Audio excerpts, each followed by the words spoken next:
ಕಾರ್ಯಚಟುವಟಿಕೆಗಳಲ್ಲಿ ತೊಡಗಿದ್ದಾರೆ. ಮತದಾರ ಬಂಧುಗಳು ಕೂಡ ಚುನಾವಣೆಯ ದಿನಾಂಕವನ್ನು ಬಹಳ ಹತ್ತಿರದಿಂದ ನೋಡ್ತಾ ಇದ್ದಾರೆ.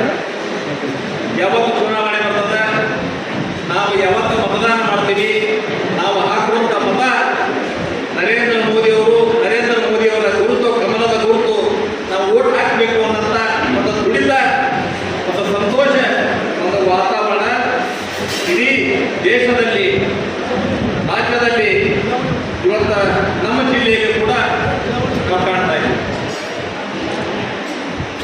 ಕಾರಣ ಏನು? 2014ಕ್ಕಿಂತ ಚುನಾವಣೆ ಸಂಸದಲ್ಲಿದ್ದಂಥ ಸಂದರ್ಭದಲ್ಲಿ ಅವತ್ತಿನ ಪ್ರಧಾನಮಂತ್ರಿ ಅಭ್ಯರ್ಥಿಗಳಾಗಿರ್ತಕ್ಕಂಥ ನರೇಂದ್ರ ಮೋದಿಯವರು ನಮ್ಮ ಕಾರ್ಯಕರ್ತರಿಗೆ ಒಂದು ಭರವಸೆಯನ್ನು ಹಾಕಬೇಕು. ನಾನು ಮುಂದಿನ ಚುನಾವಣೆ ಅನ್ನೋದ್ರೊಳಗೆ ನಮ್ಮ ಕಾರ್ಯಕರ್ತರು ಮತದಾರ ಮನೆಗೆ ಹೋಗಬೇಕಾದ್ರೆ ಯಾವ ಕಾರ್ಯಕರ್ತರು ತಲೆ ತಗ್ಗಿಸಿ ಹೋಗತಕ್ಕಂಥ ಒಂದು ಕೆಲಸ ನಾನು ಮಾಡುವುದಿಲ್ಲ ಅನ್ನುವಂಥ ಒಂದು ಭರವಸೆಯನ್ನು ನಮ್ಮ ಕಾರ್ಯಕರ್ತರು ಕೊಟ್ಟಿದೆ. ಪ್ರಧಾನಮಂತ್ರಿಗಳಾಗಿ ಪ್ರಮಾಣ ವಚನ ಸ್ವೀಕಾರ ಮಾಡುವಂಥ ಪೂರ್ವದಲ್ಲಿ ದೇಶದ ಮತದಾರ ಬಂಧುಗಳಿಗೆ ಒಂದು ಭರವಸೆಯನ್ನು ಕೊಟ್ಟಿದೆ. ಜಗತ್ತಿನಲ್ಲಿ ಯಾವುದೇ ಒಬ್ಬ ಭಾರತೀಯ ನಾಗರಿಕ ದೇಶದ ಜಗತ್ತಿನ ಯಾವುದೇ ಮೂಲೆಯಲ್ಲಿ ಓಡಾಡಿದರೂ ಕೂಡ ದೇಶದ ಜನ ಅತ್ಯಂತ ಗೌರವವಾಗಿ ಎದೆ ಉಬ್ಬಿಸಿ ಎದೆ ತಟ್ಟುಕೊಂಡು ಜಗತ್ತಿನಲ್ಲಿ ಓಡಾಡ್ತಕ್ಕಂಥ ಒಂದು ವಾತಾವರಣವನ್ನು ನಾನು ತರ್ತೇನೆ ಅನ್ನುವಂಥ ಮಾತನ್ನ ದೇಶದ ಜನರಿಗೆ ಭರವಸೆ ಕೊಟ್ಟಿದೆ. ಇವು ಎರಡೂ ಭರವಸೆಗಳಿಂದ 2019 ಚುನಾವಣೆಯಲ್ಲಿ ಕೂಡ ನಮ್ಮ ಕಾರ್ಯಕರ್ತರು ಎದೆ ಎತ್ತಿ ತಲೆ ಎತ್ತಿ ಮತದಾರ ಮನೆಗೆ ಹೋದಾಗ ಮತದಾರ ಪ್ರಭುಗಳು ನಮ್ಮನ್ನು ಆಶೀರ್ವದಿಸಿದರು. ಕಳೆದ 10 ವರ್ಷದ ಆಡಳಿತದಲ್ಲಿ ದೇಶದಲ್ಲಿ ತಂದಿರತಕ್ಕಂಥ ಅನೇಕ ಬದಲಾವಣೆಗಳು, ದೇಶದಲ್ಲಿ ಅನೇಕ ಅಭಿವೃದ್ಧಿ ಕಾರ್ಯಗಳನ್ನು, ಜೊತೆಗೆ ಜಗತ್ತ ಮೆಚ್ಚುವಂತ ಒಂದು ನಾಯಕತ್ವ, ಇದನ್ನೆಲ್ಲ ಇವತ್ತು ಮತದಾರ ಪ್ರಭುಗಳು ನೋಡ್ತಾ ಇದ್ದಾರೆ. ಮತ್ತೊಮ್ಮೆ ಮೋದಿ ಸರ್ಕಾರ 3ನೇ ಬಾರಿಗೆ ಪ್ರಧಾನಮಂತ್ರಿಗಳನ್ನಾಗಿ ಮೋದಿಯವರನ್ನು ಮಾಡಬೇಕನ್ನುವಂಥ ಒಂದು ಸಂಕಲ್ಪ ದೇಶದ ಜನ ಇವತ್ತು ಮಾಡಿದ್ದಾರೆ. ಹೀಗಾಗಿ ಇವತ್ತು ಯಾಕೆ ನಮ್ಮ ಕಾರ್ಯಕರ್ತರಿಗೆಲ್ಲರಿಗೂ ಇವತ್ತು ಚುನಾವಣೆಯನ್ನು ಮಾಡಬೇಕು ಅಂತ ಅನ್ನುವಂಥ ಉತ್ಸಾಹ ತುಡಿತ ಯಾಕೆ ಅಂತಂದ್ರೆ ಕಳೆದ 10 ವರ್ಷದ ಆಡಳಿತ. ಈ 10 ವರ್ಷದ ಆಡಳಿತದಲ್ಲಿ 65 ವರ್ಷ 75 ವರ್ಷ ಸ್ವತಂತ್ರ ಭಾರತದ ಇತಿಹಾಸದಲ್ಲಿ 65 ವರ್ಷ ಬಹುಪಾಲು ಆಡಳಿತ ಮಾಡತಕ್ಕಂಥ ಕಾಂಗ್ರೆಸ್, 10 ವರ್ಷದಲ್ಲಿ ಭಾರತೀಯ ಜನತಾ ಪಕ್ಷದ ಸರ್ಕಾರ ತಗೊಂಡು ಬಂದಿರತಕ್ಕಂಥ ಅಭಿವೃದ್ಧಿ ಕಾರ್ಯಗಳು, ನರೇಂದ್ರ ಮೋದಿಯವರ ನೀತಿ ನಡವಳಿಕೆ ಮತ್ತು ದೇಶದ ನೇತೃತ್ವ ಕೇವಲ ದೇಶ ಮಾತ್ರ ಅಂತಲ್ಲ, ಇಡೀ ಜಗತ್ತು ಮೆಚ್ಚುವಂಥ ಕಾರ್ಯ ಮಾಡತಕ್ಕಂಥದ್ದು ನರೇಂದ್ರ ಮೋದಿಯವರ ಆಡಳಿತದಲ್ಲಿ. ಪ್ರತಿಯೊಂದು ಕುಗ್ರಾಮ, ಪ್ರತಿಯೊಂದು ಹಳ್ಳಿಯಲ್ಲಿ, ಪ್ರತಿಯೊಂದು ಅತ್ಯಂತ ಕಡು ಬಡತನದಲ್ಲಿಯೂ ಕೂಡ ಅವರು ಕೊಟ್ಟಿರ್ತಕ್ಕಂಥ ಯೋಜನೆಗಳು ಪ್ರತಿಯೊಂದು ಮನೆಗೆ, ಪ್ರತಿಯೊಂದು ವ್ಯಕ್ತಿಗೂ ಕೂಡ ತಲುಪತಕ್ಕಂಥ ಒಂದು ಕಾರ್ಯ ಮಾಡಿದ ಹಿನ್ನೆಲೆಯಲ್ಲಿ ದೇಶದ ಜನರಿಗೆ ಅನಿವಾರ್ಯ ಇವತ್ತು ನರೇಂದ್ರ ಮೋದಿ ಅವರ ನೇತೃತ್ವ ಬೇಕು ಅನ್ನುವಂಥದ್ರ ಬಗ್ಗೆ ಇವತ್ತು ನಾವು ವಾತಾವರಣವನ್ನು ನೋಡ್ತಾ ಇದ್ದೀವಿ. ಬಂಧುಗಳೇ, 2014ಕ್ಕಿಂತ ಪೂರ್ವದಲ್ಲಿ ದೇಶದಲ್ಲಿ ಸುರಕ್ಷತೆ ಅನ್ನುವಂಥ ಭಾವನೆ ಇರಲಿಲ್ಲ. ಇಡೀ ದೇಶದ ಜನ ಸದಾಕಾಲ ಆತಂಕ, ಭಯ, ಇವತ್ತೆಲ್ಲ ಇಂಥ ಒಂದು ವಾತಾವರಣದಲ್ಲಿದ್ದಂಥ ಜನ 10 ವರ್ಷದಲ್ಲಿ ದೇಶದ ರಕ್ಷಣೆ, ದೇಶ ಸುಭದ್ರವಾಗಿದೆ. ಇವತ್ತು ದೇಶದಲ್ಲಿ ಯಾವುದೇ ಆಗಂತುಕ ಘಟನೆಗಳ ಆಗದ ರೀತಿ ಒಳಗೆ ನರೇಂದ್ರ ಮೋದಿ ಅವರ ನೇತೃತ್ವದ ಸರ್ಕಾರ ಇವತ್ತು ಮಾಡಿರ್ತಕ್ಕಂಥದ್ದು ಕಾರ್ಯ. ಹೀಗಾಗಿ ನಮ್ಮ ನರೇಂದ್ರ ಮೋದಿ ಅವರು ಕೊಟ್ಟಿರ್ತಕ್ಕಂಥ ಯೋಜನೆಗಳ ಪರಿಣಾಮ, ಒಂದು ಸಮರ್ಥ ನಾಯಕತ್ವ, ಇದನ್ನೆಲ್ಲವನ್ನು ಜನ ಇವತ್ತು ಮೆಚ್ಚಿದ್ದಾರೆ. ಹೀಗಾಗಿ ಈಗಾಗಲೇ ಬಹಳಷ್ಟು ನರೇಂದ್ರ ಮೋದಿ ಅವರ ಆಡಳಿತದ ಬಗ್ಗೆ ಜನಸಾಮಾನ್ಯರು ಕೂಡ ಇವತ್ತು ಗುಣಗಾನ ಮಾಡೋದ್ರ ಜೊತೆಗೆ ಪಕ್ಷರಹಿತವಾಗಿ ಅನೇಕ ಸಂಘಟನೆಗಳು ಕೂಡ ದೇಶದ ಮೂಲೆ ಮೂಲೆಯೊಳಗೆ ಸಂಚಾರ ಮಾಡ್ತಾ ಇದ್ದಾರೆ. ಏನಂದ್ರೆ ದೇಶಕ್ಕೆ ಅದಕ್ಕೋಸ್ಕರ ನಾವು ಹಾಕ್ತಕ್ಕಂಥ ಮತ ಅದು ಭಾರತೀಯ ಜನತಾ ಪಕ್ಷಕ್ಕಲ್ಲ, ಭಾರತ ಮಾತೆಗೆ ಹಾಕ್ತಾ ಇದ್ದೀವಿ. ಹೀಗಾಗಿ ಭಾರತದ ಮಾತೆಯ ರಕ್ಷಣೆ ನಮ್ಮ ಪ್ರತಿಯೊಬ್ಬರ ಹಕ್ಕು, ಅದನ್ನು ನಾವು ಮಾಡಬೇಕು ಅನ್ನುವಂಥ ಒಂದು ಕೆಲಸ ನಮ್ಮ ಜವಾಬ್ದಾರಿ, ನಮ್ಮ ಕರ್ತವ್ಯ ಅಂತ ಹೇಳಿ ನಮ್ಮ ಪಕ್ಷದ ಕಾರ್ಯಕರ್ತರು ಅಷ್ಟೇ ಅಲ್ಲ, ನಮ್ಮ ಪಕ್ಷದ ಕಾರ್ಯಕರ್ತ ಇಲ್ಲದಂತ ಅನೇಕ ವ್ಯಕ್ತಿಗಳು ಕೂಡ ದೇಶದಲ್ಲಿ ಸೈಕಲ್ ರ್ಯಾಲಿ ಮುಖಾಂತರ, ಬೈಕ್ ರ್ಯಾಲಿ ಮುಖಾಂತರ, ಥರ್ಡ್ ಪಾರ್ಟಿ ಕ್ಯಾಂಪೇನು ಎಲ್ಲ ರೀತಿಯಿಂದ ಇವತ್ತು ಅನೇಕ ಉದ್ಯಮದಾರರಿರ್ಬೋದು, ಮಠಾಧೀಶರಿರ್ಬೋದು, ಸಾಮಾನ್ಯ ಜನರು ಕೂಡ ದೇಶದೊಳಗ ನರೇಂದ್ರ ಮೋದಿಯವರ ನೇತೃತ್ವ ಅಕಸ್ಮಾತ್ ಈ ಬಾರಿ ನಾವು ಕಲ್ಕೊಂಡು ಬಂದ್ರೆ ಮುಂದಿನ ದಿನಗಳಲ್ಲಿ ಭಾರತ 12 ಸ್ಥಾನದಲ್ಲಿ ಆರ್ಥಿಕವಾಗಿ ಹಿಂದಿದ್ದಂಥ ರಾಷ್ಟ್ರ 10 ವರ್ಷದ ಆಡಳಿತದಲ್ಲಿ ಜಗತ್ತಿನಲ್ಲಿ 5ನೇ ಸ್ಥಾನದಲ್ಲಿ ಬಂದು ನಿಂತಿದ್ದು ನರೇಂದ್ರ ಮೋದಿಯವರ ನೇತೃತ್ವ, ಅವರ ಒಂದು ಸಂಕಲ್ಪ ಮುಂದಿನ ಕೆಲವೇ ವರ್ಷಗಳಲ್ಲಿ ಅದು ನಂಬರ್ 3ನೇ ಸ್ಥಾನದಲ್ಲಿ ಭಾರತ ನಿಲ್ಲಬೇಕನ್ನುವಂಥ ಮೋದಿಯವರ ಸಂಕಲ್ಪಕ್ಕೆ ನಾವು ಅಣಿಯಾಗಬೇಕಂತ ಹೇಳಿ ದೇಶದ ಜನ ಮೂಲಿಮಲ್ಲಿಂದ ಇವತ್ತು ಬಂದುಬಿಟ್ಟವರು. ಹೀಗಾಗಿ ನಮ್ಮ ಕಾರ್ಯಕರ್ತರು ನಾವು ಎದೆ ಎತ್ತಿ ನಾವು ಓಡಾಡಬೇಕಾಗಿದೆ. ಅದರ ಜೊತೆಗೆ ನಮ್ಮ ರಾಜ್ಯದಲ್ಲಿ ಬಿಜೆಪಿ ಸರ್ಕಾರ ಇದ್ದಂಥ ಸಂದರ್ಭದಲ್ಲಿ ಕೊಟ್ಟಿರ್ತಕ್ಕಂಥ ಅನೇಕ ಯೋಜನೆಗಳು, ಅದರ ಜೊತೆಗೆ ನಮ್ಮ ಜಿಲ್ಲೆಗೆ ಬಂಧುಗಳೇ ನಾವು ಯೋಚನೆ ಮಾಡೋದು, ಸುದೀರ್ಘ ಅನೇಕ ವರ್ಷಗಳಿಂದ ಭಾರತೀಯ ಜನತಾ ಪಕ್ಷ ವಿಜಯಪುರ ಲೋಕಸಭಾ ಚುನಾವಣೆಯನ್ನ ಸತತವಾಗಿ ನಾವು ಗೆಲ್ತಾ ಇದ್ದೀವಿ. ಇವತ್ತು ಈಗಾಗಲೇ ಅನೇಕ ಸಮೀಕ್ಷೆಗಳು ಕೂಡ ನೋಡ್ರಿ, ಚುನಾವಣೆ 6 ತಿಂಗಳಿಂದ ಹಿಡಿದು ನಮ್ಮ ಸಮೀಕ್ಷೆಗಳು ವರದಿ ಬರ್ತಾ ಇದ್ದಾವೆ. ಏನು ಅಂದ್ರೆ ರಾಜ್ಯದಲ್ಲಿ 28ರಲ್ಲಿ 25 ಗೆಲ್ತಾವು, 24 ಗೆಲ್ತಾವು, ಕೆಲವೊಂದು ಸಮೀಕ್ಷೆಗಳು 28 ಬಿಜೆಪಿ ಗೆಲ್ತಾವು ಅಂತ ಅನ್ನೋದ್ರ ಬಗ್ಗೆ ಇವತ್ತಿನವರೆಗೂ ಕೂಡ ಸಮೀಕ್ಷೆಗಳು ಏನ್ ಹೇಳ್ತಾವ ಅಂತ ಕೇಳಿದ್ರೆ ಭಾರತೀಯ ಜನತಾ ಪಕ್ಷ 25ಕ್ಕಿಂತ ಕಡಿಮೆ ಸ್ಥಾನ ಗೆಲ್ಲಂಗಿಲ್ಲ, 25ಕ್ಕೆ 25 ಸ್ಥಾನ ಗೆಲ್ತಾವ ಅಂತ ಅನ್ನೋದ್ರ ಬಗ್ಗೆ ಸಮೀಕ್ಷೆಗಳು ಕೊಡ್ತಾ ಇದ್ವಿ. ಆದ್ರೆ ನಮ್ಮ ಕಾರ್ಯಕರ್ತರಿಗೆ ಆತ್ಮವಿಶ್ವಾಸದ ಬರೀ ಕೇವಲ 28ರಲ್ಲಿ 25 ಅಲ್ಲ, 28ಕ್ಕೆ 28 ಸ್ಥಾನವನ್ನು ನಾವು ಗೆಲ್ತೇವೆ. ವಿಜಯಪುರ ಲೋಕಸಭಾ ಚುನಾವಣೆ ಹಿಂದೆ 2 ಲಕ್ಷ ಎಷ್ಟು ಮತಗಳ ಅಂತರದಿಂದ ನಾವು ಗೆದ್ದಿದ್ವಿ. ಅದಕ್ಕಿಂತ ಹೆಚ್ಚಿನ ಅಂತರ ಈ ಬಾರಿ ಗೆಲ್ಲುವಂತ ಒಂದು ವಾತಾವರಣ ನಮ್ಮ ಜಿಲ್ಲೆಯಲ್ಲಿ ಪ್ರಾರಂಭ ಆಗಿದೆ. ಇದಕ್ಕೆ ಕಾರಣ ನರೇಂದ್ರ ಮೋದಿಯವರ ಆಡಳಿತ. ದೇಶಕ್ಕೆ ನಮ್ಮ ಜಿಲ್ಲೆಯಲ್ಲಿ ಒಬ್ಬ ಸಮರ್ಥವಾಗಿರ್ತಕ್ಕಂಥ ಲೋಕಸಭಾ ಸದಸ್ಯ, ಕಳೆದ ಜಿಗ್ಜಿನ ಸಾಹೇಬರು ಲೋಕಸಭಾ ಸದಸ್ಯ ಆಗುವಂತ ಪೂರ್ವದಲ್ಲಿ ಪಾಟೀಲ್ MP ಆದಂಥ ಸಂದರ್ಭದಲ್ಲಿ ಅವರು 2 ಅವಧಿಗೆ ಲೋಕಸಭಾ ಸದಸ್ಯರಾಗಿ ಇಡೀ ಜಿಲ್ಲೆಯ ಒಳಗೆ ಪ್ರತಿಯೊಂದು ಗ್ರಾಮ ಕೋರಿ ಇದು ಲೋಕಸಭಾ ಸದಸ್ಯ ಅನುದಾನದೊಳಗೆ ಇಂಥ ಒಂದು ಕಟ್ಟಡ ಆಗ್ಯದ, ಇಂಥ ಒಂದು ಕೆಲಸ ಆಗ್ಯದ, ಬಸವನಗೌಡರು ಸಂಚಾರ ಮಾಡ್ಯಾರ ಅನ್ನುವಂಥ ಒಂದು ವಾತಾವರಣ ನಾವು ನೋಡ್ತಾ ಇದ್ದೀವಿ. ಆದ್ರೆ ಜಿಗ್ಜಿನ ಸಾಹೇಬರ ಕಾರ್ಯಶೈಲಿ ಭಿನ್ನ. ಒಬ್ಬ ಸರ್ಕಾರಿ ನೌಕರದಾರ ಯಾವ ರೀತಿಯಿಂದ ಅವರು 10 ಗಂಟೆಗೆ ಬೆಳಗ್ಗೆ ಹೋಗಿ ಕಾರ್ಯಾಲಯದಾಗ ಕೂಡಬೇಕು. ಇವತ್ತಿಗೂ ನೋಡಿ ಅವರು ಊರಲ್ಲಿ ಇದ್ರೆ 1 ದಿವಸ ಮನೆಯಲ್ಲಿ ಕೂಡಂಗಿಲ್ಲ, 1 ದಿವಸ ನಾನು ರೆಸ್ಟ್ ಮಾಡ್ತೀನಿ ಅಂತ ಮನ್ಯಾಗ ಅಂತಿಲ್ಲ.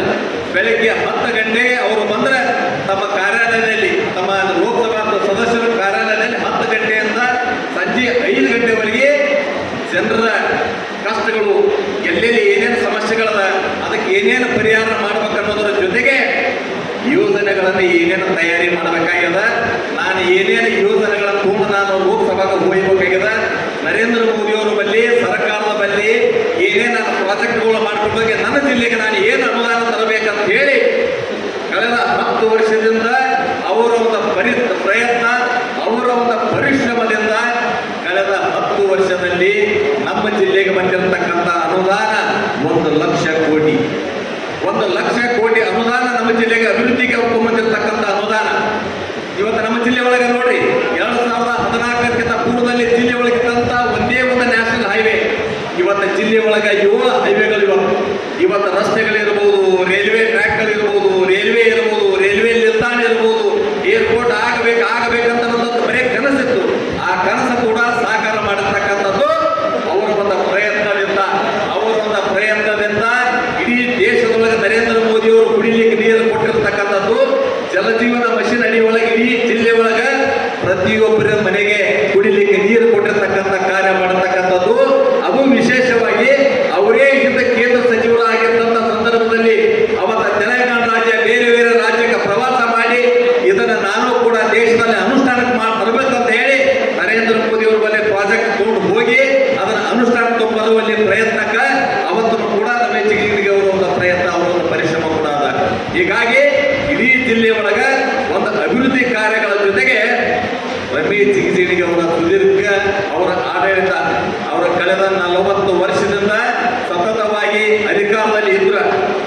ಒಂದು ದಿವಸ ಕೂಡ ಯಾರ ಭಾವನೆಗಳಿಗೂ ಕೂಡ ಧಕ್ಕೆ ತರದ ರೀತಿಯ ಒಳಗ ಎಲ್ಲೂ ಕೂಡ ಅವರ ನಡವಳಿಕೆಯಿಂದ ಮತ್ತೊಬ್ಬರ ಮನಸ್ಸಿಗೆ ನೋವು ಆಗದ ರೀತಿಯ ಒಳಗೆ ಆಡಳಿತ ಮಾಡಿರ್ತಕ್ಕಂಥದ್ದು. ಹೀಗಾಗಿ ಒಂದು ಅಭಿವೃದ್ಧಿ ಕಾರ್ಯಗಳು, ಎರಡನೇದ ಅವರ ನಡವಳಿಕೆಯ ಪರಿಣಾಮ ಇಡೀ ಜಿಲ್ಲೆಯ ಒಳಗೆ ವಾತಾವರಣ ಏನಂದ್ರೆ ಮತ್ತೊಮ್ಮೆ ರಮೇಶ್ ಜಿಗಜಿಣಗಿ ಅವರು ನಮ್ಮ ಜಿಲ್ಲೆಗೆ ಹೇಗೆ ನರೇಂದ್ರ ಮೋದಿ ಅವರು ದೇಶಕ್ಕೆ ಮತ್ತೊಮ್ಮೆ ಪ್ರಧಾನಮಂತ್ರಿ ಆಗಬೇಕು, ನಮ್ಮ ಜಿಲ್ಲೆಗೆ ಲೋಕಸಭಾ ಸದಸ್ಯ ಯಾರಾಗಬೇಕು ಅಂದ್ರೆ ರಮೇಶ್ ಜಿಗಜಿಣಗಿ ಅವರ ಲೋಕಸಭಾ ಸದಸ್ಯ ಆಗಬೇಕಂತ ಒಂದು ಸಂಕಲ್ಪ ಇವತ್ತು ಜನ ಮಾಡ್ತಾ ಇದ್ದಾರೆ. ಇವತ್ತು ಒಂದು ವೇಳೆ ನಾವು ನೋಡ್ತಾ ಇದ್ದೀವಿ ಇವತ್ತು ಕಾಂಗ್ರೆಸ್ ಪಕ್ಷದ ಎಷ್ಟು ಕೆಳ ಹಂತಕ್ಕೆ ಅವರು ಇಳಿದು ಆರೋಪಗಳನ್ನು ಮಾಡ್ತಕ್ಕಂಥದ್ದು, ಟೀಕೆಗಳನ್ನು ಮಾಡ್ತಕ್ಕಂಥದ್ದು. ಹಿಂದೆ ಜನಸಂಘದಿಂದ ಹಿಡಿದು ಅಟಲ್ ಬಿಹಾರಿ ವಾಜಪೇಯಿ ಅವರು, ಲಾಲ್ ಅದ್ವಾನಿ ಅವರು, ಇವತ್ತು ನರೇಂದ್ರ ಮೋದಿ ಅವರು, ಅವರ ಒಂದು ನಡವಳಿಕೆಯಿಂದ ಜನ ಇವತ್ತು ದೇಶಕ್ಕೆ ಯಾಕೆ ಇಂಥ ನಾಯಕತ್ವ ಇರ್ಬೇಕಂದ್ರೆ ಅವರ ನಡವಳಿಕೆ, ಅವರ ಮಾತು. ಇವತ್ತು ಕಾಂಗ್ರೆಸ್ ನಾಯಕರು ನೋಡಿ ಯಾವ ರೀತಿಯಿಂದ ವೈಯಕ್ತಿಕವಾಗಿ ಟೀಕೆಗಳು ಮಾಡೋದು, ಇಲ್ಲ ಸಲ್ಲದ ಆರೋಪಗಳನ್ನು ಮಾಡೋದು, ಸಮಾಜದ ಮಧ್ಯೆ ಸಂಘರ್ಷಗಳನ್ನು ಹುಟ್ಟಾಕೋದು, ಭೇದಗಳನ್ನು ಸೃಷ್ಟಿ ಮಾಡ್ತಕ್ಕಂಥದ್ದು. ಯಾವ ಬ್ರಿಟಿಷರು ಈ ದೇಶವನ್ನು ಆಳಬೇಕಾದ್ರೆ ನಮ್ಮ ಒಡಕನ್ನು ಸೃಷ್ಟಿ ಮಾಡಿ ದೇಶ ಆಳಿದ್ರು, ಅದೇ ಮಾನಸಿಕತೆಯನ್ನು ಹೊಂದಿರತಕ್ಕಂಥ ಕಾಂಗ್ರೆಸ್ ಪಕ್ಷ ಇವತ್ತು ಜಾತಿ ಸಮಾಜದ ಮಧ್ಯೆ ಒಡಕಲ್ಲಿ ಉಂಟು ಮಾಡಿ ಆಡಳಿತ ಮಾಡಬೇಕನ್ನುವಂಥ ಅವರ ಕುತಂತ್ರ ಅದು ಹೊಲಸಂಗಿಲ್ಲ. ಕಳೆದ 10 ವರ್ಷದಲ್ಲಿ ಜನ ನೋಡಿದಾರೆ, ನೀವು ಏನೇ ಕುತಂತ್ರ ಮಾಡಿದ್ರು ಅದು ಆಗೋದಿಲ್ಲ. ಇತ್ತೀಚೆಗೆ ನಾವು ನೋಡ್ತಾ ಇದ್ದೀವಿ ಕೆಲವು ನಾಯಕರಂತ ಹೇಳಿಕೆಗಳನ್ನ ಯಾವ ರೀತಿಯಿಂದ ನರೇಂದ್ರ ಮೋದಿ ಅವರ ಬಗ್ಗೆ ಟೀಕೆಗಳನ್ನು ಮಾಡ್ತಕ್ಕಂಥದ್ದು. ಒಬ್ಬ ಮಂತ್ರಿ ನರೇಂದ್ರ ಮೋದಿ ಅವರ ಬಗ್ಗೆ ಮಾತಾಡಿದರೆ ಕಪಾಳ ಕೊಡಿದೆ ಅಂತ ದೇಶದ ಪ್ರಧಾನಮಂತ್ರಿಗಳ ಬಗ್ಗೆ ಅಗೌರವದಿಂದ ಮಾತಾಡ್ತಕ್ಕಂಥದ್ದು, ದೇಶದ ಗೃಹ ಮಂತ್ರಿಗಳ ಬಗ್ಗೆ ಗುಂಡಾ ರೌಡಿ, ಒಬ್ಬ ರಾಜ್ಯದ ಮುಖ್ಯಮಂತ್ರಿ ಮಗನಾಗಿ ಮಾತಾಡ್ತಕ್ಕಂಥ ಮಾತು, ಒಬ್ಬ ರಾಜ್ಯದ ಮುಖ್ಯಮಂತ್ರಿಯಾಗಿ ಮಗನಾಗಿ ಮಾತಾಡ್ತಕ್ಕಂಥ ಮಾತು, ಹಿಂದೆ ಶಾಸಕರಾದಂಥ ವ್ಯಕ್ತಿ ಇವತ್ತು ನಮ್ಮ ದೇಶದ ಗೌರವಾನ್ವಿತ ಗೃಹ ಮಂತ್ರಿಗಳ ಬಗ್ಗೆ ಯಾವ ಭಾಷೆ ಪದಪ್ರಯೋಗ ಮಾಡ್ತಾರಂತ ಬಗ್ಗೆ ಜನ ನೋಡ್ತಾ ಇದ್ದಾರೆ ಇವತ್ತು. ಹೀಗಾಗಿ ನೀವು ಏನೇ ಕುತಂತ್ರ ಮಾಡಿದ್ರು ಕೂಡ ಆ ಕುತಂತ್ರ ಹೊಲಸಂಗಿಲ್ಲ. ಇವತ್ತು ಮೊನ್ನೆ ಒಂದು ಸಂದರ್ಭದೊಳಗೆ ಸಾಂದರ್ಭಿಕ ಅನುಸಾರವಾಗಿ ವ್ಯಕ್ತಿ ಬಗ್ಗೆ ಮಾತಾಡ್ತಕ್ಕಂಥದ್ದನ್ನ ಅದನ್ನ ತಿರುಚಿ ಇವತ್ತು ಕಾಂಗ್ರೆಸ್ಸಿನ ನಾಯಕರು ನಮ್ಮ ಸಂಸದರ ಬಗ್ಗೆ ಇಲ್ಲ ಸಲ್ಲದ ಮಾತುಗಳನ್ನಾಡಿ ಸಮಾಜದಲ್ಲಿ ಭೇದವನ್ನು ಸೃಷ್ಟಿ ಮಾಡ್ತಕ್ಕಂಥದ್ರೊಳಗೆ ಅವರ ಪ್ರಯತ್ನ ಕೈ ಹಾಕ್ಯಾರ ಅವರು. ಆದ್ರೆ ನಿಮ್ಮ ಪ್ರಯತ್ನ ಹೊಲಸಂಗಿಲ್ಲ. ಯಾಕಂದ್ರೆ ರಮೇಶ್ ಜಿಗಜಿಣಗಿ ಅವರು ಸರ್ವಸ್ಪರ್ಶಿಯಾಗಿ ಸರ್ವವ್ಯಾಪಿಯಾಗಿ ಎಲ್ಲ ಸಮಾಜದ ಜೊತೆಗೆ ಸಂಬಂಧಗಳು ಇಟ್ಟುಕೊಂಡು ಜೀವನ ಮಾಡಿರ್ತಕ್ಕಂಥ ಒಬ್ಬ ಸರಳ ಸಜ್ಜನ ವ್ಯಕ್ತಿ ಅನ್ನೋದ್ರ ಬಗ್ಗೆ ಇಡೀ ಜಿಲ್ಲೆಯ ಜನರಿಗೆ ಹಾಸುಹೊಕ್ಕಾಗಿ ಆಗಿರುತ್ತದೆ. ಹೀಗಾಗಿ ನೀವು ಏನೇ ಕುತಂತ್ರ ಮಾಡಿದ್ರೆ ಆಗುವುದಿಲ್ಲ. ಆದ್ರೆ ಕಾಂಗ್ರೆಸ್ ನಾಯಕರಿಗೆ ನಾನು ಕೇಳಿಕೆ ಇಚ್ಛೆ ಮಾಡ್ತೀನಿ, ಯಾರ ನೀವು ಮನೆ ಪತ್ರಿಕೆ ಹೇಳಿಕೆಗಳನ್ನ ಕೊಟ್ಟಿರುವ ಸಮಾಜದ ಬಂಧುಗಳು, ನೀವು ನಿಮ್ಮ ಪಕ್ಷದ ನಾಯಕರ ಪ್ರಶ್ನೆ ಮಾಡ್ರಿ. ಇವತ್ತು 5 ರಿಸರ್ವ್ ಕಾನ್ಸ್ಟಿಟ್ಯೂನ್ಸಿ ಒಳಗೆ ನಮ್ಮ ಸಮಾಜಕ್ಕೆ ನೀವು ಯಾಕೆ ಟಿಕೆಟ್ ಕೊಟ್ಟಿಲ್ಲ ಅಂತ ನೀವು ಅವ್ರನ್ನ ಪ್ರಶ್ನೆ ಮಾಡಿ, ಅದಕ್ಕೆ ಉತ್ತರ ಅವ್ರು ಹೇಳಿ. ಬಹು ದಿನಗಳ ಕಾಲ ಸ್ವತಂತ್ರ ಬಂದ ಇತಿಹಾಸದಲ್ಲಿ ಯಾವ ಲಂಬಾಣಿ ತಾಂಡಗಳು ಕಂದಾಯ ಗ್ರಾಮ ಆಗಿದ್ದಿಲ್ಲ. ಪ್ರಧಾನಮಂತ್ರಿಗಳು ನೇರವಾಗಿ ಕರ್ನಾಟಕಕ್ಕೆ ಬಂದು ಕಲಬುರಗಿಗೆ ಬಂದು ಸಮಾಜದ ಬಂಧುಗಳ ಜೊತೆ ಬೆರೆತು 75 ವರ್ಷದ ಬೇಡಿಕೆಯನ್ನ ಅವರಿಗೆ ಕಂದಾಯ ಗ್ರಾಮವನ್ನು ಮಾಡಿಕೊಟ್ಟಿರ್ತಕ್ಕಂಥದ್ದು ಬಿಜೆಪಿ ಸರ್ಕಾರ, ನರೇಂದ್ರ ಮೋದಿ ಅವರ ಸರ್ಕಾರ, ಬೊಮ್ಮಾಯಿ ಅವರ ಸರ್ಕಾರ, ಯಡಿಯೂರಪ್ಪ ಸರ್ಕಾರ.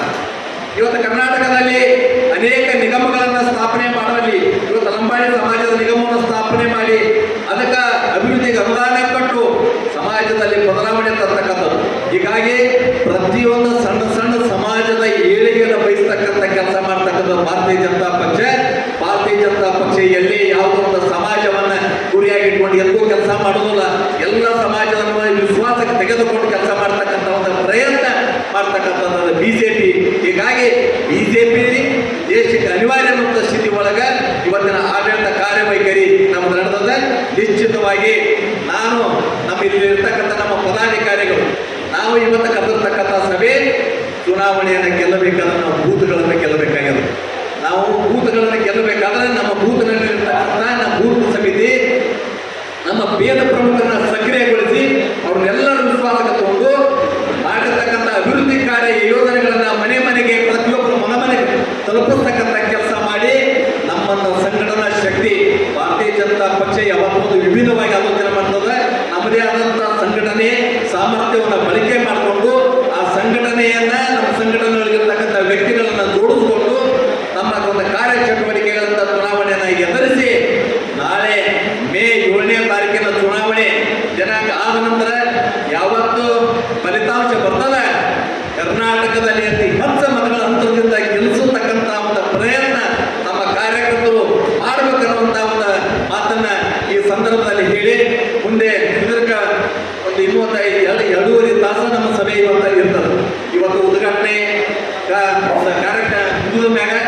ನಮ್ಮದು ಪ್ರತಿಯೊಂದು ಮಂಡಲವಾದ ನಮ್ಮ ಸಭೆ ಆಗ್ತದೆ.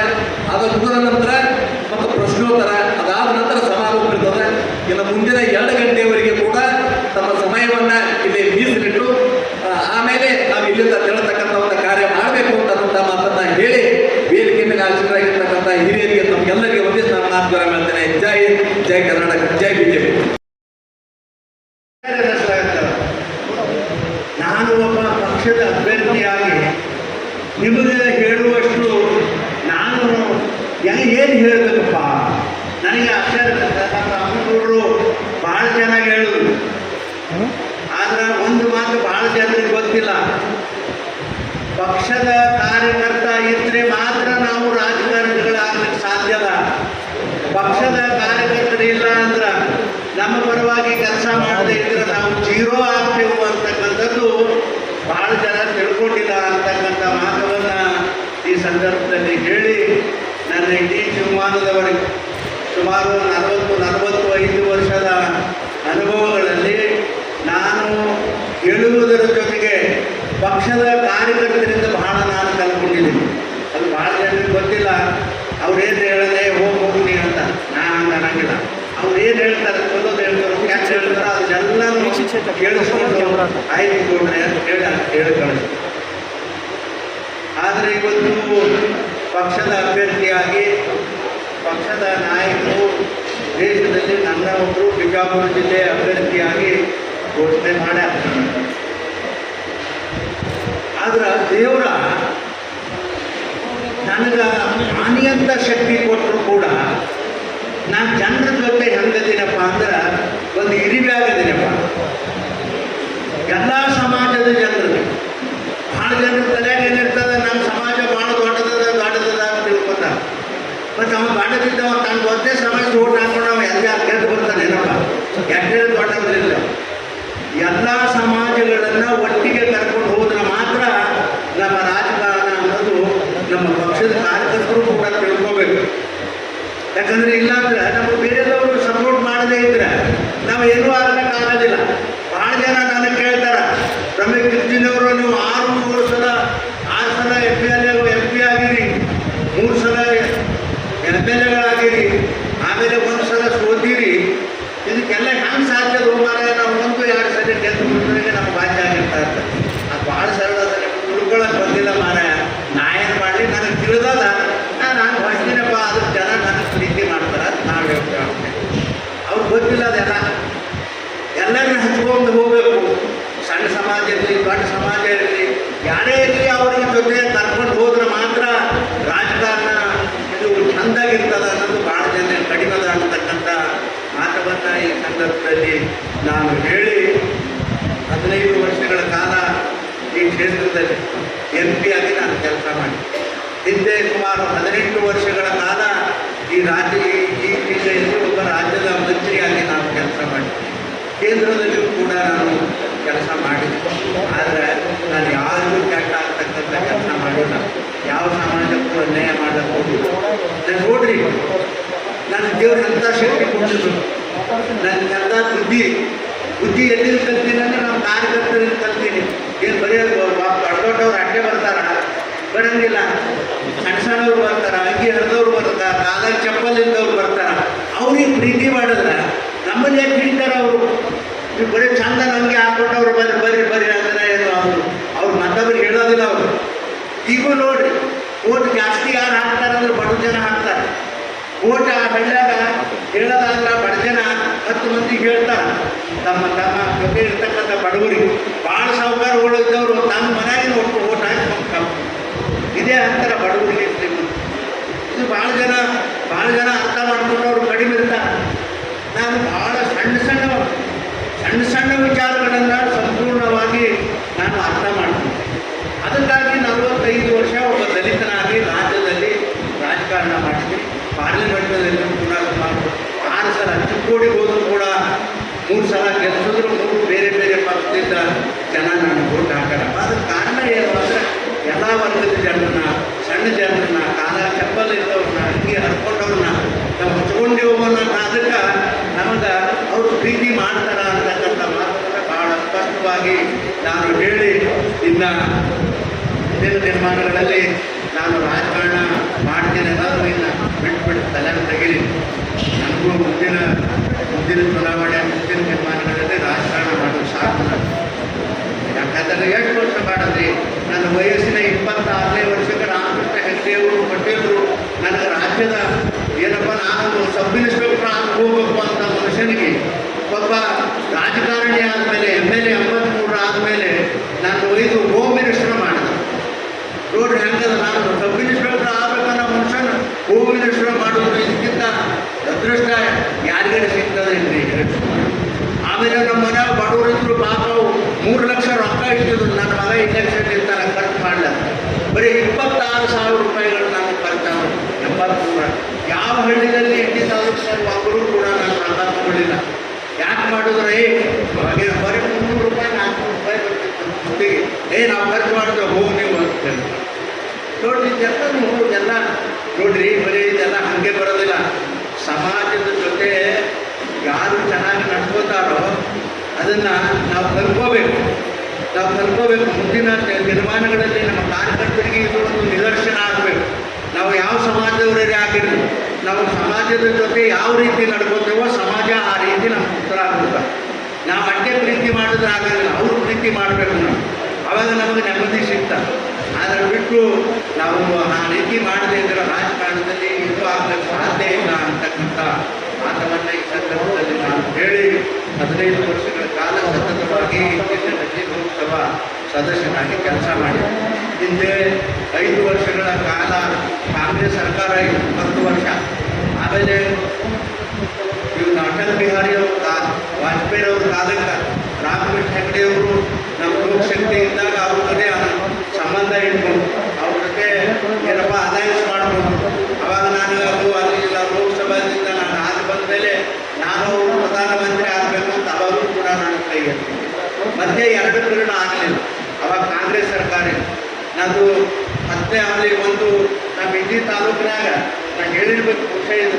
ಕುಡಿಲಾಕ ನೀರು ಇರ್ತಿದ್ದಿಲ್ಲ, ಇಂಥದೇ ಕೆಟ್ಟ ಬ್ಯಾಸಿಗೆ ನೀರು ಇರ್ತಿದ್ದಿಲ್ಲ. ಅವಾಗ ಏನು ಮಾಡ್ತಿದ್ರು ಅಂದ್ರೆ ದಯವಿಟ್ಟು ಪತ್ರಿಕೆಯವರು ಬರೆಯೋದು ನಮ್ಮ ಕಾರ್ಯಕರ್ತರು 2 ಟ್ರಿಪ್ ನಮ್ಮ ಇಂಜಿನಿಯರ್ ಸಾಹೇಬ್ರು ಇಲ್ಲೇ ಕೊಡ್ತಾರೆ, ಅವರು ಇದ್ರಲ್ಲಿ ಇದ್ದಾಗ 2-3 ಟ್ರಿಪ್ ಹೊಡೆದು ಬರೋದು, 5 ಟ್ರಿಪ್ ನಾವು ಹೊಡೆದಿದ್ದೆವು, 6 ಟ್ರಿಪ್ ಹೊಡೆದಿದ್ದೆವು ಅದು ಮರ್ಯಾದೆ.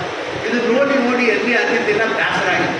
ಒಂದಿನ ಪ್ರೈಮ್ ಮಿನಿಸ್ಟರ್ ಆಫೀಸ್ಗೆ ಒಂದು ಫೋನ್ ಮಾಡೋದು, ಯಾರಿಗೂ ಅಂದ್ರೆ ನಮ್ಮ ಸಿಂಗ್ ಸಾಹೇಬ್ರಿದ್ರು ಫೋನ್ ಮಾಡಿದ ಅವ್ರ ಆಫೀಸ್ಗೆ ನಾನು ಭೇಟಿ ಆಗಬೇಕು. ಸಾಯಂಕಾಲ ಬೇಡ ನನಗೆ ಆಗೋದಿಲ್ಲ, ಬೆಳಿಗ್ಗೆ 10:00 ಬರಲಿ ಅಂದರು ಅವ್ರ ಮನೆಗೆ. ನಾನು 10:00 ಅವ್ರ ಮನೆಗೆ ಹೋದ ಮತ್ತು ಲೆಟರ್ ತಗೊಂಡು ಮಾಡಿದೆ. ವಸ್ತುಸ್ಥಿತಿ ಏನಿತ್ತು ಅನ್ನೋದು ಎಲ್ಲ ಬರ್ಕೊಂಡ್ರಾದ ಇಂಗ್ಲೀಷ್ನಾಗ ಎಲ್ಲ ನೋಡಿ ಓದಿ ಅನಿವಾರ್ಯ ನಕ್ಕಲ್ಲ. ಅಭಿ ಕ್ಯಾಚಾಯಿ ಆಗ್ತಾನೆ ನನಗಿರು ಬೇಡ, ಒಂದು 2 ಕೆರೆಗೆಲ್ಲ ಭಾಳ ದೊಡ್ಡ ಆ ಮಳೆಯಿಂದ ಕೆರೆಗೆ ನೀರು ಹಾಕಿ ಆ ಕೆರೆ ನೀರು ಸ್ನಾನ ಮಾಡಿ ಹಳ್ಳಿಗಳಿಗೆ ನಾವು ಬರೀ ಅದೇ ಹಳ್ಳಿಗಳಿಗೆ ಗ್ರಾವಿಟಿ ಮೇಲೆ ನೀರು ಹೋಗೋದು ನಾನು ಮಾಡ್ಕೊಡ್ತೀನಿ. ಇದು ನನ್ನ ಏನು ಪ್ಲ್ಯಾನ್ ಇದೆ, ಎಲ್ಲ ತೊಗೊಂಡು ಹೋಗಿದ್ದ ನಾನು ಪೂರಾ ಪ್ಲ್ಯಾನ್. ಬರೀ ಏನೋ ದೊಡ್ಡ ಗುಡ್ಡದ ಮೇಲೆ ನೀರು ಏರಿಸೋದು, ಅಲ್ಲಿ ಬರೀ ವಾಲ್ ಕಮ್ಮಿ ಬಿಟ್ಟರೆ ಎಲ್ಲ ಹಳ್ಳಿಗೆ ಹೋಗೋದು. ಹಿಂಗೆ 74 ಹಳ್ಳಿಗೆ ಕುಡಿಯುವ ನೀರಿನ ವ್ಯವಸ್ಥೆ ಅವತ್ತಿನ ಕೇಂದ್ರ ಸರ್ಕಾರದಲ್ಲಿ ಕಾಂಗ್ರೆಸ್ ಸರ್ಕಾರ ಇದ್ರೂ ಕೂಡ ಮಾಡಿಕೊಡ್ತಕ್ಕಂಥ ಕೆಲಸ ಮಾಡಿ. 2ನೇ ಸಲ ನಮ್ಮ ಸುಶೀಲ್ ಕುಮಾರ್ ಶಿಂದೇರವರು ಈ ಮಂತ್ರಿಗಳಾಗಿದ್ದರು, ಅದರದ್ದು KEB. ಅವ್ರು ಏನು ಮಾಡಿಬಿಟ್ರು, ಅಲ್ಲಿ ಒಟ್ಟಿಗಿನಾಗ ಒಂದು NTPC ಆಗಬೇಕು ಅಂತೇಳಿ ಮಂಜೂರು ಮಾಡಿ ಕೆಲಸ ಪ್ರಾರಂಭ ಮಾಡೋದು. ಅದು ನನಗೆ ಗೊತ್ತಾಗಿ ಸೀದಾ ಅವ್ರ ಮನೆಗೆ ಹೋಗಿ ಏನ್ರಿ ಸಾಹೇಬ್ರ, ನಾವು ದಲಿತರು ನೀವು ದಲಿತರು, ಬರೀ ನಿನ್ನ ಕ್ಷೇತ್ರದಾಗೆ ಆಗಬೇಕಾ, ನನ್ನ ಕ್ಷೇತ್ರದಾಗ ಯಾಕೆ ಆಗಬೇಡ 150 ಜನ ಅದೇ ಇಲ್ಲ ಮನೆ ಕಳೆದೈರಿ ಅಂದ್ರೆ ನನಗೆ ಗೊತ್ತಾಗಲಿ ಅಂದರು. ನನಗೊಂದು 8 ದಿವಸ ಟೈಮ್ ಕೊಡು ಅಂದರು. 6 ದಿವಸನಿಗೆ ಹೊಳ್ಳಿ ನನಗೆ ಫೋನ್ ಮಾಡಿದ್ರು, ಒಂದು 2 ಮಿನಿಟ್ ನನ್ನ ಮನೆಗೆ ಬಾ ಅಂತೇಳಿ. ಹೋದ್ರೆ ನನ್ನ ಕೈಯಾಗ ಆರ್ಡರ್ ಕಾಪಿ ಕೊಟ್ಟರು. ಬರೀ ಹಾಗೆ ಅಲ್ಲ, ಇದು ನಿಮ್ಮ ಕೈಯಾಗ ಕೊಡೋಂಗಿಲ್ಲ, ನಿಮ್ಮ ಮುಖ್ಯಮಂತ್ರಿಗಳಿಗೆ ನಿಮ್ಮ ಮಂತ್ರಿಗಳಿಗೆ ನಿಮ್ಮ MLAಗಳಿಗೆ ಕೇಳು, ಕುಡಿಯೋ ಅದೇ ನೀರು ಬೇಕಾದದ್ದು ಅದಕ್ಕೆ ಬೇಕಾಗತಕ್ಕಂಥ ಜಮೀನ ಅವ್ರು ಕೊಟ್ಟರು ಅಂತಂದ್ರೆ NTPC ಏನದಲ್ಲ ನಿನ್ನ ಕೈಯಾಗ ಕೊಡ್ತೇವೆ ಕಡೀರಿ ಅಂತ ಹೇಳಿ ಇಲ್ಲೇ ಕೂತಾರೆ ನಮ್ಮ ಇವರು. ಅವರಿಗೆ ಇವತ್ತು ಆಮೇಲೆ ಅವ್ರ ಮುಖ್ಯಮಂತ್ರಿಗಳಿಗೆ ಫೋನ್ ಮಾಡಿ ಮೊದಲು ನೀವು ಅಂದ್ಬಿಡು, ಎಲ್ಲರೂ ನಾವು ಕೊಡ್ತೇವೆ, ನಾವು ನೀರು ಕೊಡ್ತೇವೆ ಕೇಳಿದಾಗ ಅವಾಗ ಸ್ಯಾಂಕ್ಷನ್ ಆದ ಪತ್ರ ನನ್ನ ಕೈ ಆಗ್ತದೆ. ಅಂದರೆ ಇದು ಯಾಕೆ ಹೇಳ್ತೀನಿ ಅಂದ್ರೆ ಅಭಿವೃದ್ಧಿ ಆಗ್ಬೇಕಂತ ಹೇಳಿ ಬರೀ ಅಭಿವೃದ್ಧಿ ಆಗ್ಬೇಕಂದ್ರೆ ನಮ್ಮ ಮನೆ ಕೂತ್ರೆ ಆಗೋದಿಲ್ಲ. ಕಾಲಾಗಿಟ್ಟು ಚಪ್ಪಲ್ ಹಡ್ಕೊಂಡು ತಿರುಗಾಡಿದ್ರೆ ಮಾತ್ರ ಅಭಿವೃದ್ಧಿ ಮಾಡಕ್ಕೆ ಸಾಧ್ಯ. ಈಗ ಇವ್ರಿಗೆಲ್ಲ ಏಳು ನ್ಯಾಷನಲ್ ಆಗ್ಯಾವ, ಹಂಗೆ ಆಗಿಲ್ಲ ಅವು. ನಾವು ಹೋಗಿ ಅಪ್ಪ ಅಣ್ಣ ಮಂತ್ರಿಗಳಿಗೆ, ಪ್ರಧಾನಮಂತ್ರಿಗಳಿಗೆ ನಾವು ಯಾವ ಕೇಳಿನಿ ನಮಗಂತೂ ಒಂದೂ ಇಲ್ಲ ಅಂದಿಲ್ಲ. ರೈಲ್ವೆ ಕೇಳಿದ ಡಬಲ್ ಹೇಳಿ ರೈಲ್ವೆ ಕೊಟ್ಟರು, ಕರೆಂಟ್ ಅವ್ರು ಕರೆಂಟ್ ನಮ್ಗೆ ಗೊತ್ತಿದ್ದಿದ್ದಿಲ್ಲ, ಅವರೇ ಮಾಡಿಕೊಟ್ರು ಕರೆಂಟ್ ರೈಲ್ವೆ ಇರಲಿ ಅಂದರೆ ಬಿಜಾಪುರಿಗೆ ಅಂತೇಳಿ. ನೋಡ್ರಿ ಅವರು ಹಿಂದೆನೂ ಹಾಗೆ. ಈಗೂ ನಮ್ಮ ಸರ್ಕಾರ ಬಂದ ಮೇಲೆ ಒಂದು ಕೆಲಸನೂ ಕೂಡ ನಾನು ನಿಂತಿಲ್ಲ. ಎಲ್ಲ ಕೆಲಸ ಒಂದು ಕೆಲಸ ನಿಂತದ. ಏನಪ್ಪ ಅಂತಂದರೆ ಇಲ್ಲಿನಾಗ ಒಂದು ಸೂಪರ್ ಸ್ಪೆಷಾಲಿಟಿ ಹಾಸ್ಪಿಟಲ್ ಆಗಬೇಕಾಗಿತ್ತು. ಅದನ್ನು ಆ ಬಿಲ್ಡಿಂಗು ಹಿಂದೆ ಕಾಂಗ್ರೆಸ್ಸಿನ ಸರ್ಕಾರ ಇದ್ದಾಗ ಆ ಬಿಲ್ಡಿಂಗ್ ಕಟ್ಟಿದ್ರು. ಅಲ್ಲಿ ಸರ್ಕಾರದ ಆಗಬೇಕು ಅಂತ ಭಾಳ ಒತ್ತಾಯ ಮಾಡಿದ, ಆದರೂ ಕೂಡ ಅದು ಆಗಿಲ್ಲ. ಒಂದು ಕೆಲಸ ಮಾತ್ರ ಉಳಿದದ ಅಂತ ಹೇಳಿ ಈ ಸಂದರ್ಭದಲ್ಲಿ ಹೇಳಿ ಮುಂದಿನ ದಿನಮಾನಗಳಲ್ಲಿ ಆ ಕೆಲಸ ಪುನಃ ನಾನು ಕೈಗೆತ್ಕೊತೀನಿ.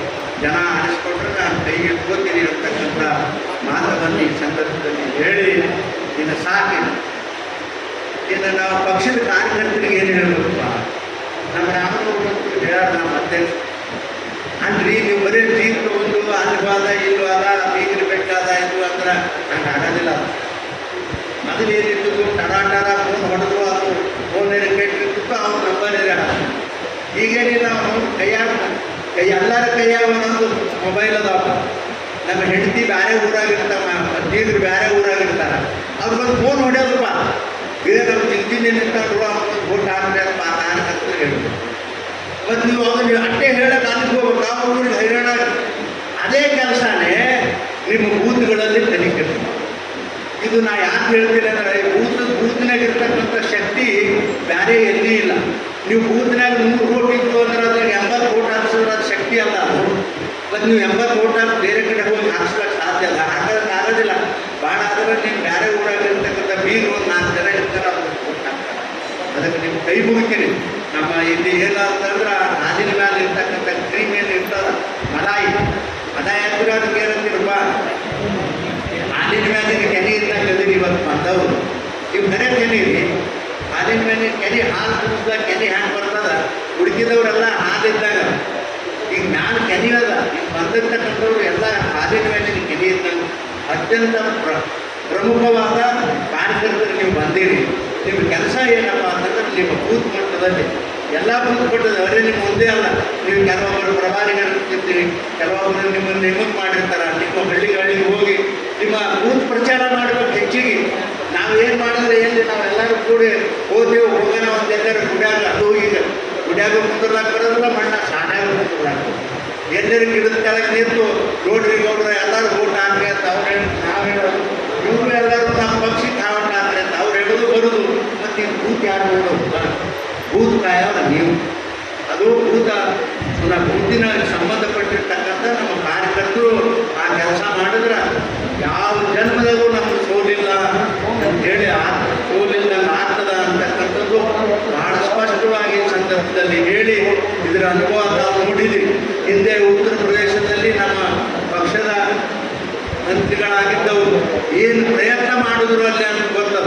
ಏನು ಸುಮ್ಮನೆ ಬಂದು ಉತ್ತರ ಪ್ರದೇಶದ ಅಷ್ಟು ಎಲ್ಲ ಯಾವ ಪಕ್ಷನೂ ಗೆಲ್ಲಿಲ್ಲ. ಇವತ್ತು ನೋಡಿ ಅವ್ರು ಏನೇ ಆಗಿಲ್ಲ, ಅದಕ್ಕೆ ನೀವು ಮಾತ್ರ ಪಕ್ಷದ ಬೂತ್ಗಳ ಬಗ್ಗೆ, ಹಳ್ಳಿಗಳಲ್ಲಿರ್ತಕ್ಕಂಥ ಬೂತಿನ ಬಗ್ಗೆ ಹೆಚ್ಚಿನ ಒಂದು ಜವಾಬ್ದಾರಿಯನ್ನು ತಗೊಂಡ್ರೆ ನಮ್ಗೆ ಯಾವ ಕೂಡ ತೊಂದರೆ ಆಗೋದಿಲ್ಲ ಅಂತಕ್ಕಂಥ ಮಾತನ್ನು ಈ ಸಂದರ್ಭದಲ್ಲಿ ನಾನು ಹೇಳಿ, ಇನ್ನು ನಮ್ಮ ವಿರೋಧಿಗಳು ಮಾಡ್ತಕ್ಕಂಥ ಚಟುವಟಿಕೆ ಎಲ್ಲರಿಗೂ ಗೊತ್ತದ. ಆದರೆ ನೋಡಿರಿ, ನಾನು ಶಾಂತಮಯ, ನಾ ಯಾರಿಗೆ ಏನು ಮಾತಾಡಂಗಿಲ್ಲ, ನಾ ಯಾರಿಗೆ ಏನು ಅನ್ನಂಗೆ. ನಿಮ್ಮ ಕೈಯಿಂದ ನಾವು ದಲಿತರಿಗೆ ಒಂದು ಬೈದಿರ್ತೀವಿ. ನಾ ಬೇರೆ ಯಾವ ಸಮಾಜದವ್ರಿಗೆ ಏನಾಗಲ್ಲ, ಯಾರಿಗೂ ನಾವು ಗಂಡಾಗಿ ಅಂತ ಮಾತಾಡಂಗಿಲ್ಲ ಅಂತ. ನಾನು ನೀವು ಹೋಗಿ ನಮ್ಮನೆ ಕೊಟ್ಟೆ ಬೇಡ ಅಂತ ಹೇಳಿ ಹೆಂಗ್ರಿ ಬರೀತಾರೆ, ತಿರುಗಿ ಬರೀತಾರೆ, ತಿರುಗಿ ಮತ್ತು ಹಿಂಗೆ ಮಾಡಂಗಿಲ್ಲ. ಅದಕ್ಕೇನೋ ಮ್ಯಾಲ ಪ್ರಸಾದ ಇಟ್ಟಿರ್ತಾರೆ, ಪ್ರಸಾದ ಇಟ್ಟಿಟ್ಟು ಏನೇನೋ ಮಾಡ್ತಾರೆ. ಮಾಡಿ ನಮ್ಮ ಕಡೆ ಪ್ರಸಾದ ಇಟ್ಟಕ್ಕೂ ಆಗೋದಿಲ್ಲ, ಇಂಥವು ಬಳಸ್ತಕ್ಕೂ ಆಗೋದಿಲ್ಲ.